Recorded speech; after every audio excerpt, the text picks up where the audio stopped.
Kepala Sekolah SDN 2 Lembar Selatan. Yang saya hormati Bapak dan Ibu Guru beserta staf SDN 2 Lembar Selatan. Pertama-tama marilah kita panjatkan rasa puja beserta puji syukur kita kehadirat Allah Subhanahu wa Ta'ala yang telah memberikan kita beribu macam nikmatnya, diantaranya nikmat sehat dan nikmat sempat, sehingga kita bisa berkumpul pada siang hari ini dalam rangka berbagi praktik baik pembuatan administrasi kelas berbasis disiplin positif dan keteraturan suasana kelas Sabtu 31 Agustus 2024. Kedua kalinya sholawat beserta salam tak lupa juga kita haturkan kepada junjungan alam Nabi besar kita yakni Nabi Muhammad Sallallahu Alaihi Wasallam. Mari kita sama-sama bersolawat, semoga kelak kita mendapatkan syafaatnya dengan bersama-sama melafazkan Allahumma sholli ala sayyidina Muhammad wa ala ali sayyidina Muhammad. Baik Bapak dan Ibu, adapun susunan acara kita pada siang hari ini yakni yang pertama pembukaan, yang kedua menyanyikan lagu Indonesia Raya, Mars Lombok Barat dan Mars SDN 2 Lembar Selatan. Yang ketiga kata-kata sambutan sekaligus Indonesia tanah airku, tanah tumpah darahku. Di sanalah aku berdiri, jadi pandu ibuku. Indonesia kebangsaanku, bangsa dan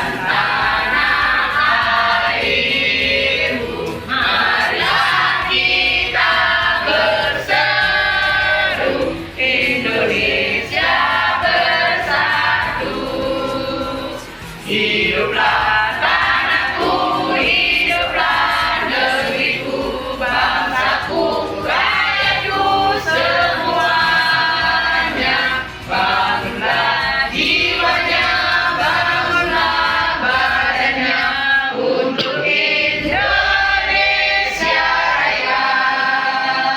Indonesia Raya, merdeka, merdeka, tanahku, negeriku yang ku cinta.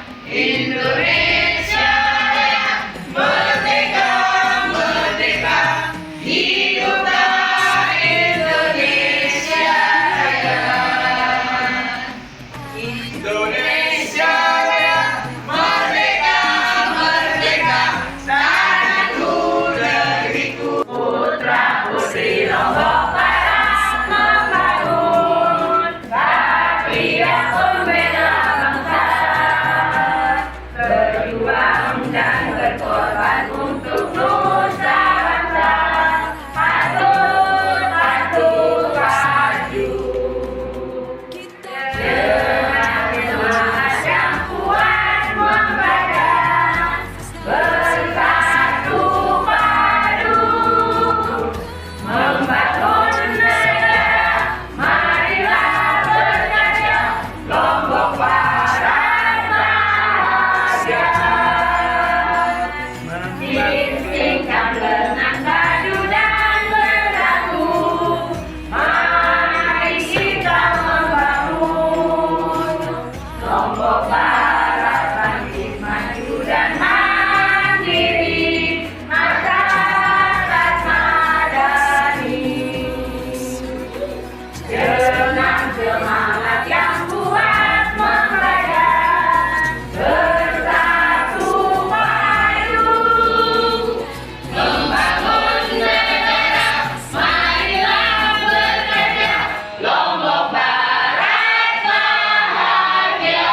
Alhamdulillahirabbil alamin wa bihi nasta'in ala umuri dunya waddin wassalatu wassalamu ala asrafil anbiya wal mursalin sayyidina wa maulana Muhammad wa ala alihi wa sahbihi ajmain amma ba'du. Yang saya hormati Bapak Ibu guru, yang terlebih kepada Bapak Guru Suhaili SPD sebagai calon guru penggerak angkatan ke-10, yang mana pada saat ini beliau nanti yang akan menyampaikan praktek baik ya tentang pembuatan administrasi kelas berbasis disiplin positif dan keteraturan suasana kelas. Kedua kalinya salawat dan salam tak lupa kita layangkan kepada junjungan alam Nabi besar Muhammad Sallallahu Alaihi Wasallam yang telah mengantarkan kita dari alam kegelapan menuju alam yang terang benderang, yaitu ad-dinul Islam. Baik Bapak Ibu guru yang saya hormati, jadi acara ini adalah acara yang memang kita penting dan harus kita laksanakan ya, karena ini merupakan materi yang memang sangat kita butuhkan ya untuk kita masukkan nanti, untuk kita terapkan di dalam observasi kelas terkait dengan RHK yang kita pilih pada periode Juli sampai dengan Desember 2024, di mana kita di dalam RHK kita yaitu kita memilih tentang disiplin positif dan keteraturan suasana kelas. Nah, yang nantinya tentu materi yang akan disampaikan oleh Pak Suhaili ini nanti akan menjadi referensi ya, atau menjadi pengetahuan bagi kita bagaimana supaya RHK yang kita sudah tulis ya, kita masukkan di dalam kinerja PMM itu akan benar-benar terlaksana nanti ketika kepala sekolah masuk ke dalam kelas pada waktu yang dan jadwal yang sudah ditentukan untuk melihat bagaimana keteraturan suasana kelas ya, bagaimana proses pembelajaran yang terjadi di dalam kelas itu bisa terlaksana dengan baik ya, dengan adanya acara yang kita adakan pada pagi hari ini ya Bapak Ibu ya. Kemudian ya, alhamdulillah sebelumnya terima kasih kepada Ibu Kepala Sekolah SD2 Dimas Patan yang telah memberikan kesempatan kepada dia untuk berbagi kepada rekan-rekan kita di sekolah ya.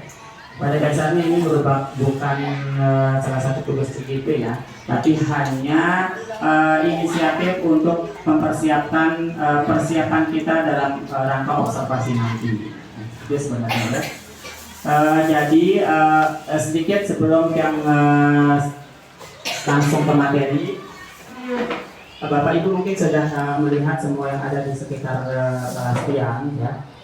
Sebenarnya ketika kita ingin menghias atau mendekor kelas kita, yang kita harus perhatikan adalah konsep kita apa.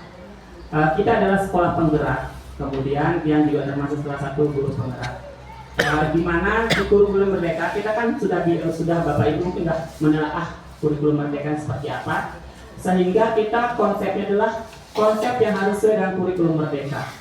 Di mana di dalam kurikulum merdeka itu ada beberapa aturan kita membuat kelas atau menghias kelas. Jadi kita tidak sembarangan menempel-nempel di dalam kelas kita itu ya. Jadi yang pertama yang diminta di kurikulum merdeka itu adalah harus ada profil pelajar Pancasilanya. Kemudian ada pedoman ruang kelasnya, kemudian peraturan kelasnya, kesepakatan kelas sampai dia keyakinan kelas dan sampai dia menjempol tanda persetujuan seperti itu. Itu sebenarnya awal. Kemudian yang di sana yang kedua harus ada 4 kata ajaib, itu wajib ada di situ. Itu permintaan dari kurikulum merdeka. Kemudian ada karakteristik kelas yang baik, semua itu harus kita taruh di dalam kelas kita, wajib ada.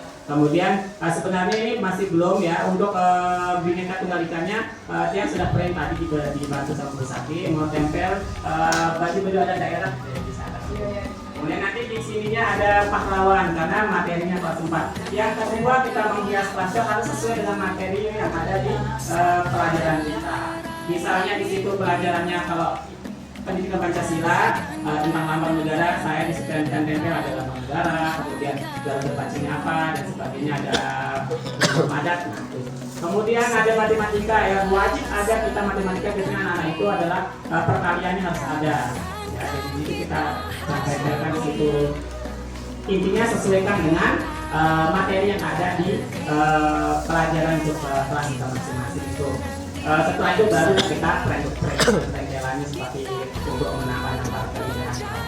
Tapi yang paling penting intinya adalah materi dimasukkan dulu ke kelas itu. Sehingga anak-anak itu setiap hari mereka akan melihat. Ketika mereka melihat, lama-lama mereka akan menghafal.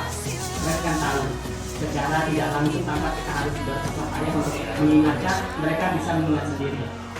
Jadi seperti pernah tempel, nah baju adatnya ini mana? Oh ini Pak Guru, di mana kamu lihat? Nah kita baca Pak. Jadi mereka sudah sedikit-sedikit menghafal. Seperti itu. Iya, ada literasi juga. Kemudian yang paling penting dalam kurikulum merdeka kita itu adalah adanya sudut baca dan pojok baca. Kalau sudut baca itu di kelas, kalau pojok baca di luar umum, ya bisa di dekat perpustakaan seperti ini. Di sudut baca ini apa yang kita tampilkan? Kita harus tampilkan isinya buku-buku yang sesuai dengan jenjang siswa sendiri. Pada dasarnya jenjang itu bukan kelas ya. Kelas tidak selamanya jenjangnya dia. Ada siswa kelas 4 yang masih suka membaca komik yang banyak gambarnya. Nah, berarti dia mungkin kemampuan membacanya masih pada taraf jenjang level A kalau tidak salah. Ya, yang belum pelajaran. Nah, itu tidak menutup kemungkinan dia sama dengan kelas 1 di awalnya karena levelnya di situ atau mungkin kemampuan membacanya di situ. Jadi ketika kita memberikan buku, menyediakan buku-buku bacaan yang sesuai dengan jenjangnya, anak itu akan malu membaca.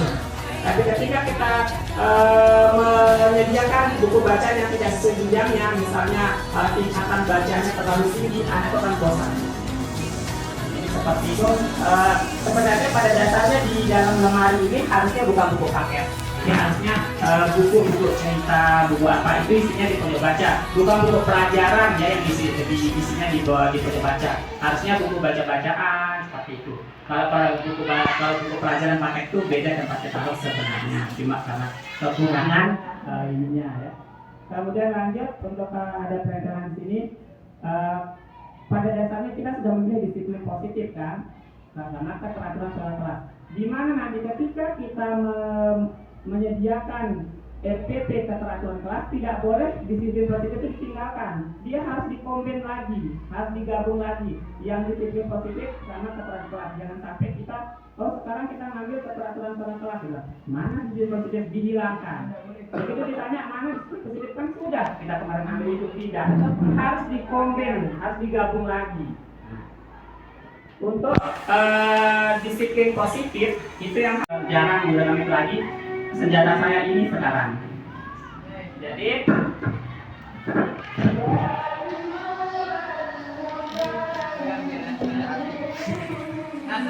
yang ini sudah disepakati dulu. Kita harus buat kesepakatan dulu. Kalau tidak buat kesepakatan, mereka akan melanggar. Jadi ketika kita punya anak-anak, kita punya level suara ini. Saya jelaskan dulu level suara seperti apa. Jadi kalau dia level suaranya hening, level 0 atau hening, itu saat apa? Di sini saat guru menjelaskan ada keterangannya, kemudian saat teman lagi membaca di depan, nah itu. Jadi ketika saya bilang ini anak-anak lihat papan tulis tanda panahnya berada di level berapa? 0. Mana level 0-nya? Langsung diam. Jadi seperti ya.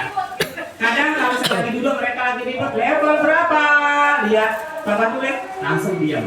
Jadi kita tetap ingatkan tapi sedikit dia kelihatan ikut level berapa ini kok ada suara ya langsung dia. Nah ini ketika saya pindah di sini, ketika dia berdiskusi, jadi sini akan terlihat mereka akan saling menghargai. Jadi dia suaranya harus berbisik. Apa fungsinya berbisik? Supaya dia tidak mengganggu kelompok. Jadi kalau kelompok ini ribut, yang sananya dia kan mengganggu, akhirnya dibuatkan level berbisik.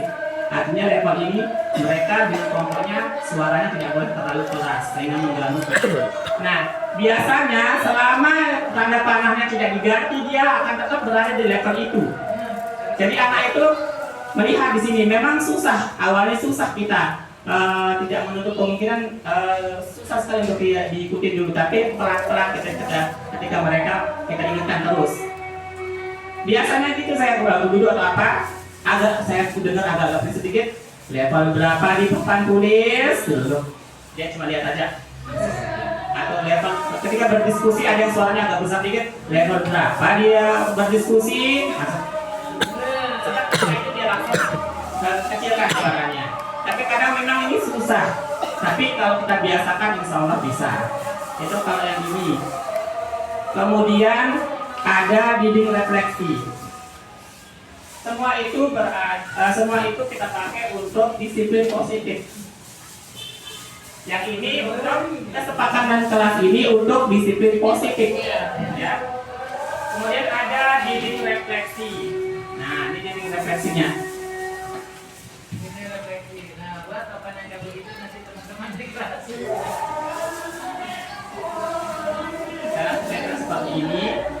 Perasaanku hari ini aku berjalan, hari ini aku sudah belajar titik-titik.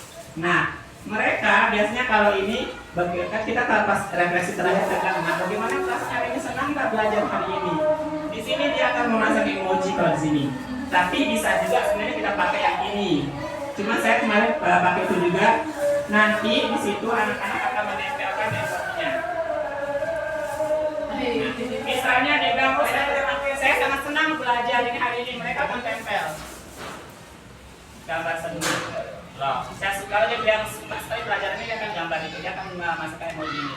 Kalau dia bilang pelajaran hari ini hebat, dia akan menggambarkan bintang. Jadi sesuai apa yang dia pilih nanti. Nah yang ini. Kemudian yang di sini sebenarnya boleh pakai, biasanya kita pakai sticky note kan. Tapi kalau sticky note kalau lama-lama kan habis kita beli dari sticky note kan. Akhirnya di sini saya biasanya pakai ini. Ini dia setelah selesai ditulis dia bisa dihapus lagi. Misalnya kita tulis mau dipakai besok lagi, jadi hanya sekali pakai bisa lagi. Jadi kita sekali daripada kita pakai sticky note, tetap beli sticky note. Jadi saya laminating seperti ini, tinggal kita tulis. Setelah selesai refleksi tinggal kita bisa hapus lagi. Jadi seperti itu. Di sini udah ada pilihannya. Nah, biasanya kalau mereka perasaan apa hari ini, nanti mereka akan taruh di sini. Yang sudah mereka tulis. Yang sudah mereka tulis. Nah, ini untuk disiplin positif, masih pada disiplin positif. Tapi termasuk juga keteraturan suasana kelas. Jadi karena saya target setiap hari itu ada 3 orang yang nyapu. Kemudian ada memastikan perhatian terhadap temannya, ada yang mengecek rapian meja dan kursi, ada yang mengecek merapikan pembaca baca, semua ada di sini ada 24 pekerjaan. Yang ini aturannya, ini termasuk dalam keteraturan suasana kelas, ya, dan juga belajar bertanggung jawab siswanya. Ketika mereka hari pertama dan Senin, mereka biasanya hari Senin itu Sabtu dan memilih. Akhirnya mereka sudah milih di sini, dia pilih menyapu. Tanpa kita berkuat-kuat, mereka sudah nyapu dengan tugas masing-masing. Yang pojok baca mereka rapikan. Ya, ketika mereka memilih tugas itu, mereka mengerjakannya. Mereka menikmatinya karena tugas itu adalah pilihannya. Daripada kita buat seperti itu, semua misalnya kelompok hari Senin yang ini, ini semua dia kerjakan. Nah, tapi kalau bikin merdeka ini, mereka bisa pilih mana tugas yang mereka mau. Syaratnya, nah syarat ini termasuk keteraturan suasana kelas, ada aturan kelas itu. Jadi syaratnya, ketika sudah memilih hari Senin itu dia memilih menyapu, besok tidak boleh pilih yang sama. Jadi dia rolling 24 nama itu semua punya pekerjaan. Yang di meja saya ini siapa tugasnya sudah ada, yang kode baca sudah ada, yang merapikan kemarin saya capek nempel sendiri. Sekarang saya siapkan di sini tugas merapikan panjang yang rusak. Jadi mereka tempel kalau ada rusak tinggal ambil ini sendiri dan tempel. Tugasnya dia, ya. Tanggung jawab ya. Jadi benar-benar dia bertanggung jawab dia. Dengan doa tadi maka berakhir pula acara kita pada siang hari ini. Marilah kita sama-sama tutup dengan melafazkan Alhamdulillahirabbil alamin. Assalamualaikum warahmatullahi wabarakatuh.